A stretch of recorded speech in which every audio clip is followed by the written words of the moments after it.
আলহামদুলিল্লাহ, আজকের আলোচনার বিষয় হল সিজ্জিন। কুরআনুল কারীমে আল্লাহ সুবহানাহু ওয়া তাআলা সিজ্জিন সম্পর্কে স্পষ্টভাবে উল্লেখ করেছেন। এটি একটি ভয়াবহ স্থান, যেখানে কাফির ও গুনাহগারদের আমলনামা সংরক্ষিত থাকবে। চলুন কুরআন ও হাদিসের আলোকে সিজ্জিন সম্পর্কে বিস্তারিত জেনে নেই। সিজ্জিনের পরিচয় বা আয়েশা আল্লাহ তাআলা সূরা আল মুতাফফিফিনে বলেছেন, কাল্লা ইন্না কিতাবাল ফুজ্জারি লাফি সিজ্জিন, অর্থাৎ কখনো না, নিশ্চয়ই গুনাহগারদের আমলনামা সিজ্জিনে রয়েছে। সূরা মুতাফফিফিন ৭। এখানে সিজ্জিন বলতে এমন এক কারাগার বা নিচু অন্ধকার স্থানকে বোঝানো হয়েছে যেখানে জাহান্নামীদের নাজাতের কোনো সুযোগ নেই। সিজ্জিনের প্রকৃতি বা আলেমগণ বলেন, সিজ্জিন হল পৃথিবীর সপ্তম ও সবচেয়ে নিচের স্তরে অবস্থিত এক কারাগার। এটি শয়তান, জিন ও কাফিরদের আবদ্ধ রাখার জন্য নির্ধারিত।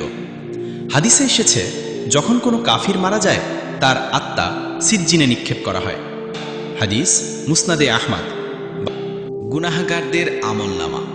কোরআনে বলা হয়েছে, সিজ্জিনে শুধু আত্মা নয়, বরং গুনাহগারদের আমলনামা সংরক্ষিত থাকবে। তাদের সকল অন্যায়, অপরাধ ও অবদ্ধতার রেকর্ড সেখানে থাকবে। কিয়ামতের দিন সেই আমলনামা তাদের হাতে তুলে দেওয়া হবে। তখন তারা নিজেদের অপরাধ স্পষ্টভাবে দেখতে পাবে।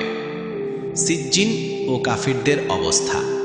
কাফিরদের আত্মা মৃত্যুর পর ফেরেশতারা খুবই কঠিনভাবে ধরে নিয়ে যায়।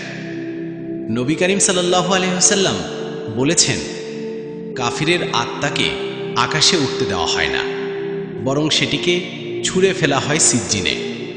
হাদিস তিরমিজি। সুতরাং সিজ্জিন হলো তাদের চূড়ান্ত কারাগার, যেখানে তাদের দুঃখ কষ্টের কোনো সীমা থাকবে না। শিক্ষণীয় বিষয়, সিজ্জিনের আলোচনা আমাদের জন্য এক সতর্কবাণী। আমরা যদি আল্লাহর অবাধ্য হই, নামাজ ত্যাগ করি, মিথ্যা বলি, অন্যের হক নষ্ট করি, তাহলে আমাদের আমলনামাও সিজ্জিনে নিক্ষিপ্ত হতে পারে।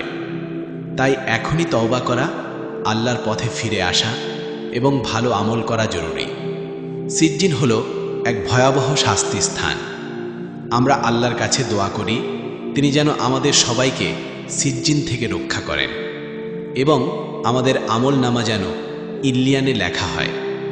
আমিন ইয়া রব্বাল আলামিন।